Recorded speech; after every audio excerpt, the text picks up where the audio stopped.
ကျွန်တော်ဒီ standard မှာဒီ commit browser ကိုသုံးပြီးတော့ကျွန်တော် website ကို testing လုပ်ခိုင်းမှာတော့ဗျာ error ဘာရှိမရှိပေါ့ဟို commit browser ကိုဒါ AI အောင်ပဲဟိုစမ်းခိုင်းလိုက်ပြီဗျာဒီကျွန်တော်ဒါဒီလိုရိုက်လိုက်ဗျာ AI assistant ဆိုတာကိုနှိပ်ပြီးတော့နော်ဒီလိုစမ်းခိုင်းလိုက်စမ်းရသူမှာစမ်းနေပြီ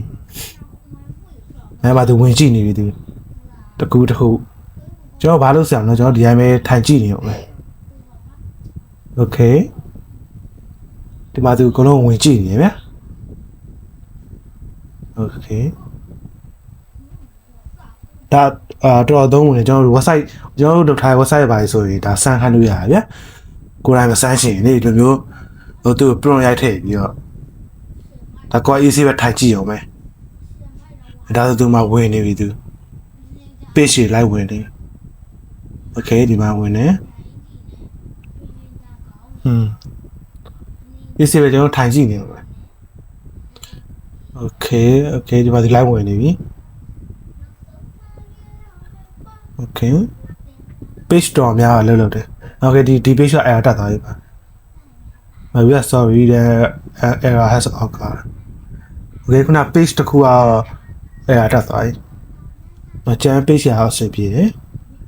ဒီမှာ okay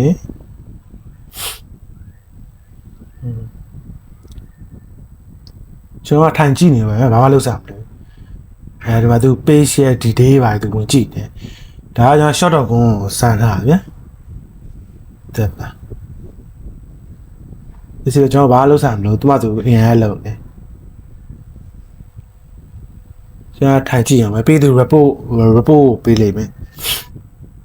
ကျွန်တော်ဘယ် page ကရတယ်ဘယ် page ကမရအောင်ဆိုတော့ရပါတယ်ဒီမှာသူအဲ့တော့သူ report ပေးရဗျာသူဘယ်ဝင်လဲရလက်ကဘယ်လိုဖြစ်လဲပေါ့မှာ electronic page ကိုဝင်တဲ့ကောင်မှာ error တက်နေရဆိုပြီးတော့ server error 4 တက်ဆိုပြီးပြောပါဗျာဒါအသေးစိတ်ပဲဒီမှာဘယ် page မှာ error တက်တယ်ဘာဖြစ်တဲ့ညာဖြစ်ရပေါ့ကျွန်တော်ဘာလုပ်စားမလို့ဗျာကျွန်တော် pro တစ်ချောင်းထည့်ပြီးတော့ထိုင်ကြည့်တယ်ကွယ်စော့ဆိုတာမိုက်